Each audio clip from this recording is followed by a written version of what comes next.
The psychology behind the problems with keyless ignitions lie in the deep-seated behaviors we have with our cars. We rely on our habits and everyday motions for entering our cars, starting the engine, fastening the seatbelt or adjusting the mirrors. With keyless entry and keyless ignition, some of our old habits don't apply anymore. Those long-standing habits are causing some people problems with their vehicles. Problems that are on the rise as more car manufacturers switch to this type of technology. NHTSA is looking into ways to curb the problem and provide a stronger measure of safety. A keyless ignition system is a device that is carried by the driver to gain access to the vehicle and the ability to start the engine. Instead of a key, a small chip inside the key fob sends a signal to the car's computer, allowing access to the starting system without physical contact. The driver can then push a button or turn a switch to start the vehicle. Keyless ignitions are becoming mainstream today as car manufacturers are seeing the potential for adding them into their fleet.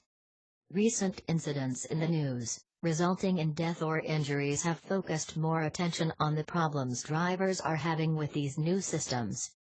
In Florida, the Palm Beach County Sheriff's Office is investigating last week's carbon monoxide poisoning deaths of a couple suspected to have succumbed to a buildup of carbon monoxide emanating from their Mercedes with a keyless ignition, parked in an attached garage. The Sheriff's Office declined comment pending the outcome of their investigation. This week, Miami-Dade Police and Fire Rescue responded to a home in Miami Lakes. According to neighbors, a car was left running in the garage of the home, and two elderly women were inside the home. When police arrived on the scene, a woman was found dead from carbon monoxide that apparently had leaked from the garage into the home. The other woman was taken to St. Mary's Medical Center in Palm Beach because of it has a special hyperbaric chamber used to treat victims of carbon monoxide poisoning. She is in stable conditions. It is still unclear as to whether this most recent incident was a keyless ignition problem.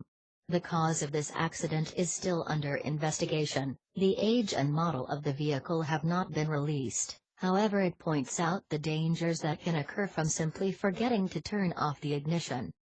In addition to carbon monoxide poisoning, keyless systems also create the problem of rollaways. Under current federal manufacturer vehicle safety standards, FMVSS 114, a driver cannot remove a vehicle's key without the engine off and the vehicle's automatic transmission in the park position. With many keyless entry systems, this protection has all but vanished. While some warn the drivers that the key has been removed and the transmission is not in park, the warnings have varied effectiveness, leading to complaints to NHTSA like this one involving a 2006 Audi A6. During the extensive investigation conducted by the National Highway Traffic Safety Administration, NHTSA, they received many personal accounts of accidents or injuries that were experienced by people who possess this technology. One driver had the vehicle knock him down and then catch hold of his foot and then dragging him over a curb. The vehicle ended up on his left foot, trapping him. Several men came to assist and lifted the car off. Although he had shut the engine down, he had failed to place the transmission in park before exiting the vehicle. The National Highway Traffic Safety Administration, NHTSA, has proposed new standards for the operation and controls used to stop the engine in systems that do not require a physical key.